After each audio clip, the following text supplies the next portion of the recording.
Bonjour mes amis, donc c'est un plaisir que vous soyez encore présents aujourd'hui. Je suis De Toupouleux, enseignant de philosophie au lycée technique de Guilon. Donc voici, eh bien aujourd'hui nous allons faire une réflexion portant sur les questions de notre programme. Bien, jusqu'à ce niveau, avant ces moments tristes introduits par le coronavirus, nous nous sommes concentrés sur la première partie de notre programme de terminale.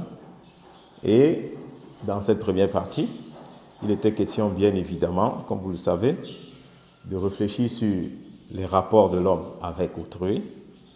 Et au terme, n'est-ce pas, des réflexions qui ont été menées, nous avons retenu que l'homme, c'est encore un sujet, un être vivant qui se définit aussi bien par la conscience, c'est-à-dire sa capacité à réfléchir, à connaître quelque chose sur lui-même et sur son monde, sa capacité aussi à se juger, à juger les choses selon le bien ou le mal. L'homme se définit comme un sujet conscient et surtout comme un sujet inconscient, c'est-à-dire un être animé par des forces obscures ou alors des phénomènes qui échappent au contrôle de sa conscience. Par ailleurs, nous avons compris que autrui, c'est l'autre homme, cet être qui se présente en face de nous de façon incontestable, qui n'est pas nous, ou alors qui est notre semblable. Donc nous formons avec autrui, en tant qu'homme, le couple alter ego. C'est notre moitié, celui avec qui nous menons l'existence. Et nous avons vu que la relation à autrui n'est possible que, effectivement, qu'étant organisée par la morale, c'est-à-dire un ensemble de principes qui orientent le comportement de chacun de nous vers le bien et nous fait fuir le mal, que cette relation avec autrui n'est possible qu'à partir du moment où elle est déterminée par le droit, c'est-à-dire la relation avec autrui n'étant possible qu'organisée par la morale, c'est-à-dire l'ensemble des principes qui orientent le comportement de chacun de nous vers le bien et nous fait fuir le mal, et aussi par le droit, c'est-à-dire la liberté de faire quelque chose ou de ne pas la faire selon la loi, et ensuite par la justice, c'est-à-dire l'expression bien évidemment du droit, l'expression du droit en tant qu'effectivement la liberté, et tout ceci n'étant aussi possible qu'encadré par une organisation humaine en administration que nous nommons l'État. Finalement, l'homme dans ses rapports avec autrui ne peut envisager une vie harmonieuse qu'à partir du moment où cela se passe sous le travail des institutions qu'on appelle la société, avec tous ces démembrements qu'on peut nommer la morale, le droit, la justice, et avec son grand appareil, l'État, qui rassure les services de chacun et nous permet, n'est-ce pas, de satisfaire nos besoins, que ce soit le besoin de santé, soit le besoin de nutrition, soit le besoin même d'estime, etc. Bien, voilà ce qui ressort. S'il était question de revérifier nos connaissances sur cette première partie, voilà ce qu'il en ressort. Alors, ce matin, nous allons donc réfléchir sur la deuxième partie qui porte sur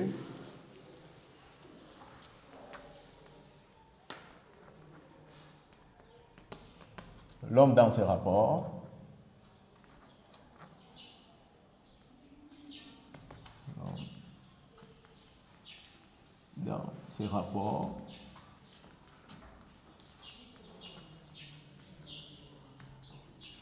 avec la nature.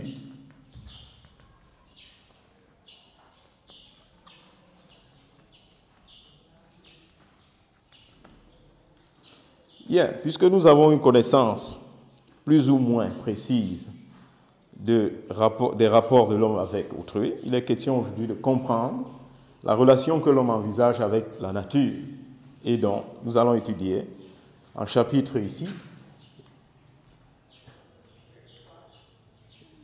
chapitre, c'est pas trop là, il faut qu'on revérifie tout ça. Ça doit être le chapitre 8. Le chapitre 6, bien évidemment. Nature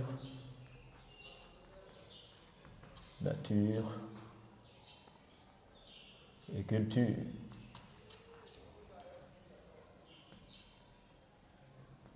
Nature et culture.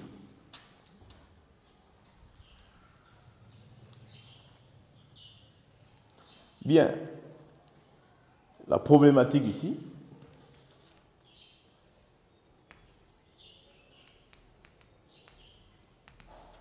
c'est de savoir si nous devons définir, doit-on définir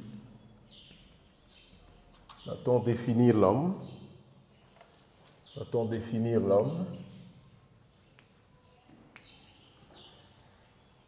par la nature,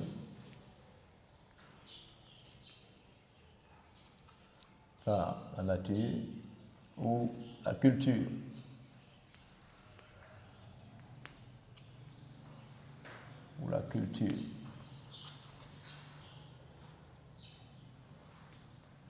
La question principale qui soulève une sorte de contradiction dans la réflexion de ce matin. L'objectif de ce chapitre, l'objectif terminal,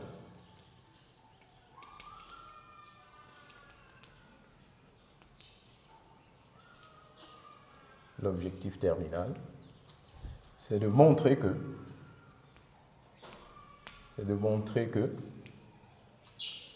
l'homme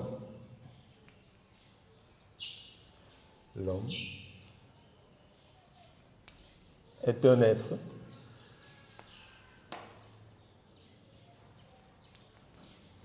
l'homme est essentiellement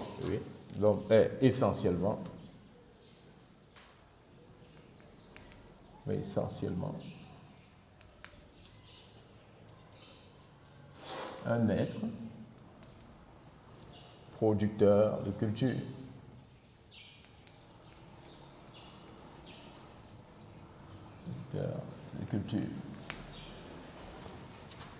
Voilà l'objectif, le but vers lequel nous devons tous tendre. À la fin de cette leçon, chacun doit être capable de témoigner de ce que l'homme est un être essentiellement producteur de culture.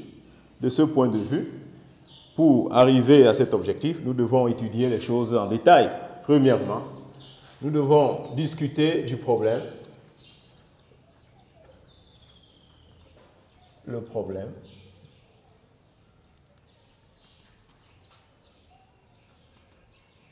de la nature humaine.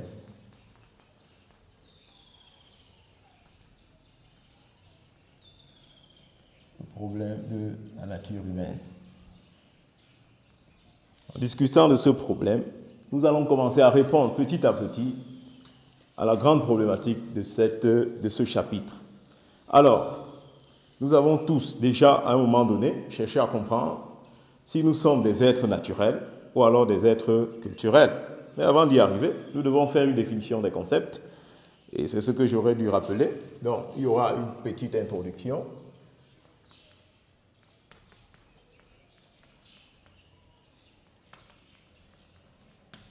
Petite introduction au départ. Dans cette introduction, nous allons bien comprendre que par le concept de nature, il s'agit de l'ensemble de tout ce qui n'a pas connu une action de l'homme, tout ce que l'homme n'a pas marqué dessus de son empreinte, rappelle bien évidemment la nature. Donc la nature, c'est un donné brut.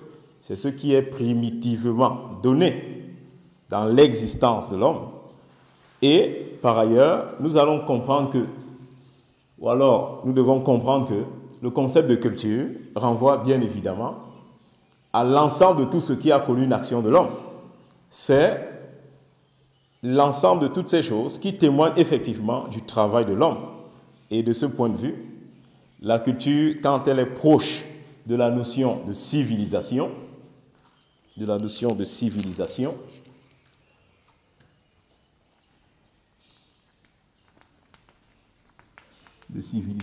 renvoie à l'ensemble des habitudes, à l'ensemble des institutions qu'un groupe humain se donne pour organiser ses relations, ou alors les relations de ses membres, et ses propres relations avec, bien évidemment, la nature. Donc, voilà ce que nous pouvons retenir par culture. Et la question principale, c'est donc de savoir si l'homme se définit par la nature ou par la culture. Et bien évidemment, après, de comprendre si toutes les cultures peuvent être placées au même pied d'égalité. Est-ce que toutes les cultures se valent-elles? Et premièrement, nous allons comprendre le problème de la nature humaine. Et ici, il faut bien montrer qu'en petit 1, et ce sera la première thèse de cette partie,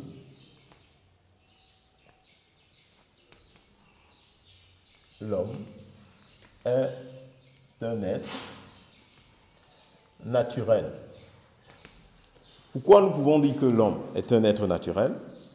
Parce que l'homme se définit par un ensemble de traits permanents et fixes en lui-même. Il y a un ensemble de choses qui existent en l'homme indépendamment, n'est-ce pas, de ses actions. Au rang de ces choses, nous pouvons citer l'âme de l'homme, notre âme, notre faculté de réflexion nous est donnée comme par nature. Cela ne connaît pas une action de l'homme pour être en l'homme. Bien évidemment, il y a aussi ce que nous pouvons appeler les pulsions ou encore les instincts ou les désirs de l'homme. Ces choses, ces réalités constituent effectivement et témoignent de la nature. Et pour la première chose qui a été citée, à savoir l'âme, nous pouvons faire référence à un philosophe de l'Antiquité qui s'appelle Aristote. J'écrirai les noms de ce côté. C'est chez Aristote que nous comprenons, c'est un philosophe grec, nous l'avons déjà étudié, le premier chapitre qui porte sur la philosophie. Avec Aristote, nous comprenons que par nature, c'est-à-dire de façon originelle, l'homme se définit par l'âme. Par l'âme. Et cette âme, elle est essentiellement rationnelle. C'est une disposition de la personne humaine qui porte cette personne à quoi? À la réflexion, à la compréhension du monde, etc., à l'organisation de sa vie, etc. Donc, chez Aristote, l'homme se définit naturellement par l'âme. Et c'est pourquoi lui disait, par exemple, que l'homme est un animal raisonnable, c'est-à-dire un être qui, par nature, est constitué, n'est-ce pas, de la raison. Un être qui, par nature, a la capacité de réfléchir et de poursuivre le bien. C'est pourquoi il est possible chez l'homme de ne chercher qu'à vivre en société. Donc, cette citation d'Aristote est à mettre aussi en soutien d'une autre citation qui consiste à dire chez Aristote lui-même que l'homme est un animal politique. Un être qui ne peut vivre ailleurs que dans la polis. La polis en grec, en latin, ça veut dire la cité. Et cela renvoie à la société, une communauté. Donc notre vie n'est possible par nature que dans la société. Donc, comprenons avec Aristote très bien que nous sommes des êtres naturels parce que nous avons une âme de façon naturelle en nous. Si nous poursuivons la réflexion, là maintenant, nous pouvons renvoyer la réflexion chez un biologiste anglais qui s'appelle Charles Darwin.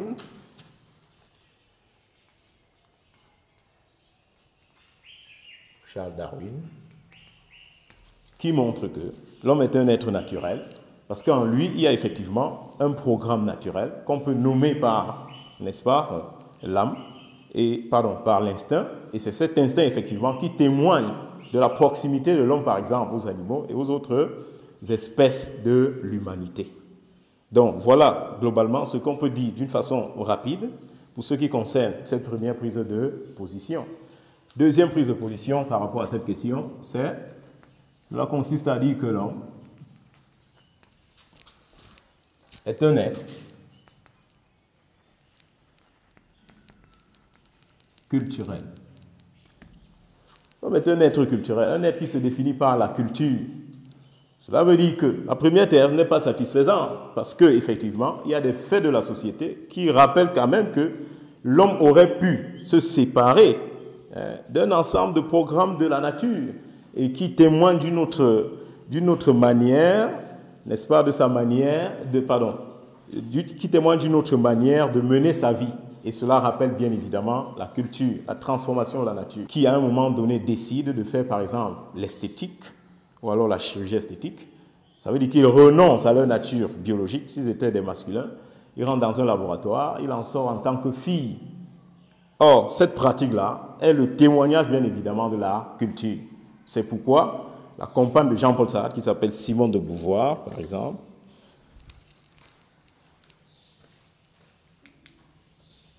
Simone de Beauvoir,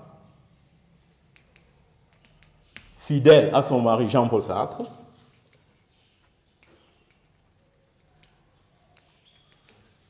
en termes de réflexion académique, puisque Jean-Paul Sartre est un philosophe existentialiste. Un philosophe existentialiste, c'est quelqu'un qui défend l'idée d'après laquelle l'homme se définit seulement par la liberté et qu'au-dessus de l'homme, il n'y a pas une force étrange qui organiserait sa vie, qu'on pourrait appeler par exemple Dieu. Et donc que l'homme se fait et que ce que l'homme est, c'est ce que lui-même il décide de faire. Donc, avec Simone de Beauvoir, on commence à comprendre précisément, tel qu'elle dit, qu'on ne naît pas femme, on devient femme. Donc, tout ce que l'homme est, c'est ce que l'homme a choisi d'être. Il n'y a pas une idée au-dessus de l'homme qui ferait que l'homme soit ceci ou plutôt cela. Ce qui renvoie, n'est-ce pas, à l'idée que l'humanité, l'humain, n'est qu'une sorte de création, n'est qu'une sorte d'évolution et non une sorte de création. Dans création, il y a détermination. Or, si vous acceptez que l'homme est libre, cela veut dire qu'il a la capacité de se transformer et par conséquent, qu'il est un être culturel. Voilà ce que nous pouvons dire de façon plus précise dans cette prise de position. Mais comment nous pouvons mettre fin à une telle contradiction? Il faut seulement rappeler que il est absurde d'admettre seulement que l'homme est un être naturel. Parce que là, ce serait ignorer qu'il y a des possibilités pour l'homme, n'est-ce pas, de transformer sa propre condition naturelle, d'aller au-delà de cette condition et justement de se redonner une autre sorte, n'est-ce pas, de visage. Et par ailleurs, nous serons aussi interdits de dire que l'homme est seulement un être culturel. Parce que ce serait renoncer à ces prédispositions qui existent en l'homme, quoi qu'on dise. Et ces prédispositions, ce sont les instincts, les désirs, les passions, etc. Bien, au sortir de cette réflexion, nous devons engager un autre, c'est le grand 2, qui porte sur la question de la hiérarchisation des cultures. Il est vrai que la culture est fondamentalement liée à la personne humaine.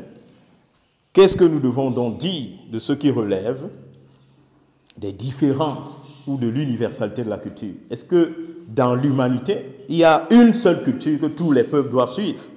Ou alors, chaque peuple a sa culture?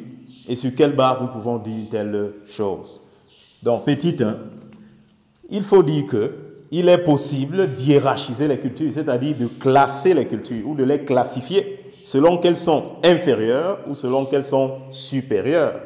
Petit 1, c'est la validité de la hiérarchisation des cultures. La validité. En quel sens il est valide de soutenir qu'on peut classifier les cultures? Bien évidemment, la raison elle est là. C'est parce que dans le monde, entre les peuples, il y a les cultures qui sont déterminées par la rationalité, c'est-à-dire l'élément de la raison, et d'autres cultures qui sont déterminées plutôt par l'élément de l'instinct ou des pulsions. Si on a des cultures qui sont déterminées par la rationalité, cela veut dire par conséquent que ces cultures sont à même, sont capables de faire preuve, n'est-ce pas, de civilisation, de faire preuve, n'est-ce pas, de créativité et d'orienter leurs conditions vers ce qu'on appelle la liberté. Donc, c'est un peuple en tant qu'ayant une culture supérieure, se caractérisant par la rationalité. C'est un peuple qui est donc à même de faire preuve, n'est-ce pas, des caractéristiques de l'humanité, la liberté, la créativité et bien évidemment le sens, n'est-ce pas, du respect, du sentiment pour l'autre. Par contre, les cultures inférieures, ce sont des cultures qui justement se témoignent par les pulsions, qui sont effectivement l'ensemble des dispositions qui travaillent l'homme et qui orientent l'homme vers ce qu'on appelle la sauvagerie. Et bien évidemment, en termes plus durs ici, la mythologie, c'est les récits imaginaires. Lorsque nous sommes sous le coup des pulsions, on s'imagine beaucoup de choses. Les peuples qui sont organisés par l'instinct sont des peuples, par exemple, qui vivent des croyances qui consistent, par exemple, à se dire qu'au-dessus de nous, lorsqu'il pleut, c'est Dieu qui sera en train de pisser sur nous. Cette manière de comprendre l'humanité, le monde, relève effectivement de notre programme d'imagination. Or, l'imagination est travaillée par nos sentiments. Bien, cette thèse a été soutenue, bien évidemment, par un philosophe des Lumières, enfin, moderne, qui s'appelle Hegel. Friedrich Hegel, philosophe allemand, rappelle que entre les peuples, il y a une différence de culture et que les peuples supérieurs sont des peuples ayant la culture supérieure et cette culture est déterminée par la rationalité. C'est le peuple occidental. Et par contre, les autres peuples qui sont inférieurs sont des peuples qui n'ont pas connu la manifestation de la rationalité. Chez Hegel, la raison se manifeste dans le monde suivant des étapes. D'abord, elle se manifeste dans l'art. Lorsqu'un artiste produit ce qu'il fait, c'est la raison qui se manifeste en lui. Mais cette raison ne s'est pas encore bien manifestée. La deuxième étape, c'est la religion. Lorsque les gens font la croyance, commencent à organiser leur rapport à un Dieu, ça veut dire que la raison est en train, n'est-ce pas, de se manifester, mais elle n'est pas au stade absolu. Le dernier stade de la manifestation de la raison chez Hegel, c'est la philosophie. Parce que dans la philosophie, la raison n'est plus travaillée par le sentiment. La raison juge, tranche, des fois même conclut même contre Dieu, et organise les rapports des uns et des autres dans le sens, effectivement, des caractéristiques de l'humanité, à savoir la liberté, la créativité et bien le sentiment du respect. Or, il n'y a que le peuple occidental qui en connaît et les autres peuples n'en connaissent pas, particulièrement les nègres. C'est donc pourquoi, étant dans cette condition de minorité et de non-illumination par la raison, que les peuples supérieurs ont la légitimité, c'est-à-dire ils ont raison de venir les éclairer. C'est ce qui a donc consacré la mission civilisatrice, qui a donc accompagné ce qu'on appelle l'impérialisme. Bien. Alors, sur cette question, il y a un sociologue français qui s'appelle Lévi-Brul, qui va aussi s'inscrire dans la trajectoire, n'est-ce pas, de Hegel, et qui va montrer cette différence précisément entre les cultures de l'Occident et les cultures nègres, en montrant que dans les sociétés inférieures, il écrit un livre qui s'appelle les fonctions mentales dans les sociétés inférieures. Il étudie, n'est-ce pas, la mentalité des hommes qui vivent, n'est-ce pas, dans les sociétés inférieures. Les sociétés inférieures sont les sociétés qui sont en dehors de l'Europe, bien évidemment. Et il montre que, particulièrement pour les nègres, dans ces sociétés des nègres, la mentalité est qualitativement. C'est-à-dire, s'il faut juger en termes du bien et du mal, on va observer qu'il y a une différence dans la mentalité du nègre. Il dit précisément que la mentalité, n'est-ce pas, des nègres est qualitativement différente. Enfin, la mentalité du nègre, elle est qualitativement prélogique et mystique et différente de la logique propre à l'homme civilisé de l'Europe. Donc, sur cette base-là, il faut bien conclure qu'il est possible de faire une classification des cultures. Parce que toutes les cultures ne sont pas déterminées par la rationalité. Voilà ce qu'on pouvait dire. Maintenant, il faut prendre du recul par rapport à ce genre de thèse qui, à la limite, est raciste et qui, à la limite, semble même conduire une sorte, n'est-ce pas, de criminalité. Nous en avons vécu avec l'impérialisme. Et bien dire dans la deuxième partie, deuxième point ici, qu'il est plutôt illégitime de classer les cultures. C'est le deuxième point ici. Il n'y a plus d'espace pour écrire. Donc, vous retenez que le deuxième point, ce grand 2, c'est l'invalidité de la hiérarchisation des cultures. De quoi en est-il? Il s'agit de comprendre qu'on ne peut pas classer les cultures en référence même à la définition de la notion de culture. Nous avions vu que la culture, c'est l'ensemble des moyens que les individus d'un groupe mettent en place pour faire quoi? Pour transformer la nature et organiser leur rapport entre eux et entre eux et la nature. De ce point de vue, chaque société étant déterminée par une condition géographique particulière aura une approche culturelle particulière. Et donc, par conséquent, il est impossible de juger ou de classer les cultures. Parce qu'entre les cultures, il n'y a pas de moyen terme de comparaison. Et on peut reprendre sur cette question les études du sociologue français qui s'appelle Émile Durkheim. Lorsqu'il parle de la différence de la morale, ou alors de la diversité morale, il rappelle que chaque société a sa morale. Et cette morale est déterminée par les conditions dans lesquelles la société vit. On peut reprendre cette phrase ici aussi, en disant que chaque culture est déterminée, n'est-ce pas? Ou alors chaque société est déterminée par une culture particulière qui est travaillée par sa condition dans laquelle elle vit. Au-delà, il faut même dire que toutes les cultures se valent, où il est impossible de racer les cultures, parce que chaque culture porte en elle-même une dose, n'est-ce pas, d'imperfection, une dose de perfection ou de perfectibilité. Chaque culture a la capacité de se retransformer pour s'orienter vers le bien, et chaque culture a des inconvénients. Et là-dessus, il faut rappeler que les nègres de la culture capitaliste, les blancs de la culture capitaliste, qui appellent les nègres les sauvages, les barbares, ont beaucoup à apprendre chez nous. En termes, par exemple, de solidarité, en termes de respect pour autrui, en termes même de partage. Dans les cultures capitalistes, il n'est question que de courir vers la propriété privée. Par contre, dans les cultures communautaristes africaines, il est question de faire quoi? De collectiviser et de partager ce qu'on a avec son semblable. C'est pourquoi chez nous, un enfant n'est pas seulement l'enfant du père et de la mère, il est l'enfant, n'est-ce pas, d'une communauté. Quand vous réussissez dans vos communautés, vous n'avez pas réussi seul avec votre famille, vous avez réussi avec votre communauté. Or, dans les cultures capitalistes, on n'entend pas les choses de cette manière. La vie est privée, tout est privé. Et donc, nous allons voir que ces gens ont plus de problèmes en ces termes plus que nous. Ils ont à apprendre chez nous la solidarité, tout comme nous avons à apprendre d'eux le sens d'initiative ou alors le sens de l'innovation. Le simple fait qu'ils soient avertis que pour avancer dans l'humanité, il faut faire recours à la réflexion scientifique et qui scolarisent leurs enfants, devrait nous interpeller, nous, qui gardons nos enfants dans des superstitions et des fausses croyances. Donc, il y a ce partage qu'il faut bien engager.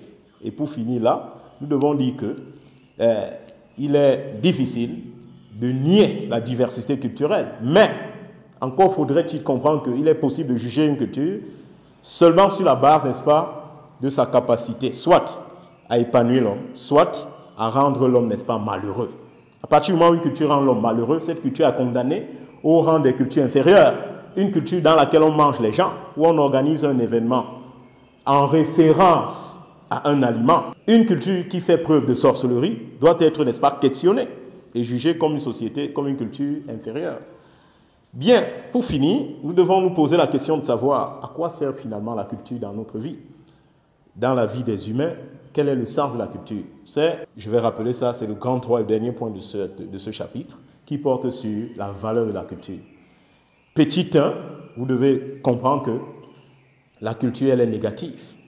Il y a une possibilité, n'est-ce pas, de juger négativement la culture. Pourquoi? Parce que dans la société, il y a des faits, des manifestations de cette culture qui témoignent, n'est-ce pas, de son désenchantement, du fait que la culture désenchante, rend l'homme triste. Première chose, dans la société, nous constatons que la culture est source, n'est-ce pas, d'aliénation. La culture rend l'homme étranger à lui-même. La culture dénature et pervertit l'homme. Et là-dessus, il faut comprendre la question en faisant recours aux différents moyens par lesquels la culture entend s'exprimer. Par exemple, une culture capitaliste, c'est une culture qui pervertit l'homme. Une culture technicienne et mécanicienne, comme la culture qui nous englobe à l'heure où je parle, et qui est la culture occidentale, est une culture qui pervertit la bonté que nous avons en nous. Parce que par nature, disait Jean-Jacques Rousseau, c'est un philosophe français, on l'a toujours étudié, l'homme est par nature un être bon. Il n'y a pas au fond de notre cœur une dose, n'est-ce pas, de perversion, une disposition à mentir à quelqu'un, à voler la chose d'autrui, à assassiner quelqu'un. Nous avons une disposition toujours à faire le bien. Mais le fait que nous soyons entrés dans une société dont la culture est capitaliste et qui nous invite à courir vers notre propriété privée, désormais, nous avions connu une dépravation, une corruption. C'est pourquoi il dit que l'homme n'est bon, mais c'est la société qui le corrompt. Aussi, la culture, elle est dangereuse parce que, bien évidemment, elle étouffe même nos besoins primaires, conditions de notre épanouissement. Et le philosophe américain Herbert Marcuse étudie la question.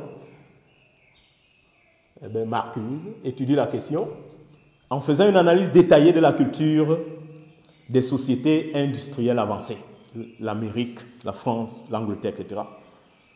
Avec ces cultures, lorsque l'homme est au contact de ces cultures, Je veux dire, l'homme perd toute possibilité de contester les avis que la société émet. Pourquoi? Parce que dans cette société, l'homme est mis à la disposition, à travers sa force et son énergie, au service, n'est-ce pas, de la production et du rendement. Si les pulsions de l'homme sont détournées vers le travail et l'intérêt du capitaliste, désormais il ne reste plus à l'homme travailleur aucune possibilité, n'est-ce pas, de plaisir. Tous ces plaisirs sont orientés vers là. Et donc il travaille jour et nuit, il ne regarde que l'argent, il n'a plus de plaisir. Et finalement, il devient un objet, il devient un instrument qui doit manipuler la machine de la production. C'est pourquoi Marcus conclut que les cultures capitalistes sont des cultures totalitaires. Ils totalisent les besoins des gens. Pour rien, dans notre vie aujourd'hui, personne n'a choisi de se mettre en digne. Mais le fait de la publicité, parce que les scientifiques qui travaillent au programme des cultures capitalistes manipulent nos consciences, nous achetons aussi le digne pour se mettre à la mode. Bien, il y a violation des libertés. Il y a étouffement des plaisirs. Toutes nos femmes aujourd'hui pensent que pour être belle, par exemple, il faut se mettre de la greffe et il faut faire le make-up, vous savez ce que c'est, il faut se mettre des ongles, etc. Il faut se mettre des artifices créés par la science et la technique. Mais ces gens-là n'ont jamais choisi de le faire. Mais c'est parce qu'effectivement, par le travail publicitaire qui joue sur la conscience, ils ont donc consacré et gardé cela comme étant, n'est-ce pas, la voie à suivre. Il y a étouffement des plaisirs. Deuxième et dernier point, il faut bien montrer que la culture, on peut la juger positivement. À partir du moment où, surtout, c'est la condition de la sécurité et de la paix entre les individus. Pourquoi? Parce que s'il n'y avait pas de culture, l'homme serait demeuré, cet être animé seulement par l'instinct et les pulsions. Et bien évidemment, il serait en désaccord et en conflit avec ses semblables. Mais le fait qu'il signe un accord avec son semblable et rentre, ou alors il met en place la culture, désormais cette culture oblige la paix et rassure la sécurité entre eux. C'est le point de vue de tous les philosophes du contrat social, tel que nous avons étudié dans l'État, le pouvoir, le droit et la morale, à savoir Thomas Hobbes ou Emmanuel Kant, qui pensent que la sortie de l'homme de l'état de nature et son entrée dans l'état de culture est la certification même de ce qu'il doit vivre désormais dans la sécurité et la paix. Et pour terminer tout ça, on doit retenir que la culture, c'est même l'horizon vers lequel nous devons tendre, parce qu'effectivement, elle travaille notre libération vis-à-vis de notre chaîne ou de nos chaînes d'aliénation, qu'elles soient naturelles ou même artificielles. Les prisons dans lesquelles nous sommes assis naturellement, artificiellement, sont déliées par le fait de la culture. Et précisément, par exemple, par la culture scientifique. Marcien Toa, philosophe camerounais, étudiant cette question, fait une analyse détaillée de la culture scientifique telle que menée par l'Occident et nous rappelle que c'est le secret de la puissance de l'Occident sur nous aujourd'hui et que nous, nègres aujourd'hui, dans notre rapport de dépendance à l'Occident, nous devons faire recours à la culture scientifique. Sinon, nous allons rester, n'est-ce pas, à l'éternité dans notre condition d'esclaves. C'est en recourant à la science telle que développée par l'Occident que nous aurons la capacité, n'est-ce pas, de devenir, nous, comme maître et possesseur de la nature, pour reprendre Descartes, qui est repris aussi par Marcien Toa dans son livre Essai sur la problématique philosophique dans l'Afrique actuelle. Pour conclure tout ça, nous pouvons dire que, puisque vous avez bien suivi, le problème de ce chapitre a été d'examiner, n'est-ce pas, la nature humaine, la hiérarchisation, la question de la hiérarchisation des cultures, et surtout de comprendre la valeur des cultures. Il est apparu dans notre première analyse que l'homme se définit aussi bien par la nature que par la culture. Et il est apparu dans le second moment de notre analyse que les cultures sont diversifiées, certes, mais elles sont à juger à partir du moment où elles condamnent l'homme à vivre malheureux ou à vivre de façon heureuse. Au demeurant, retenons que, quelles que soient les imperfections de la culture, quels que soient ses défauts, il n'en demeure pas moins que la culture conserve des qualités qui nous font vivre de façon heureuse dans l'humanité et qui justement incitent à toujours produire notre épanouissement. Donc, c'est où je m'achève ce matin. Je vous laisse donc la possibilité de réfléchir sur deux sujets et on va en discuter si possible. Le premier concerne cette petite question, à savoir le repli sur soi pour un peuple le repli sur soi pour un peuple constitue-t-il la solution efficace à l'invasion d'une culture étrangère? Deuxième question. Que vous inspirent ces propos de Simone de Beauvoir, c'est au tableau? Je cite: on ne naît pas femme, virgule, on le devient. Fermez les guillemets, vous marquez un point d'interrogation, et là-dessus, je vous dis que toutes les choses ont toujours une fin, et que c'est ici notre fin. Bien, merci.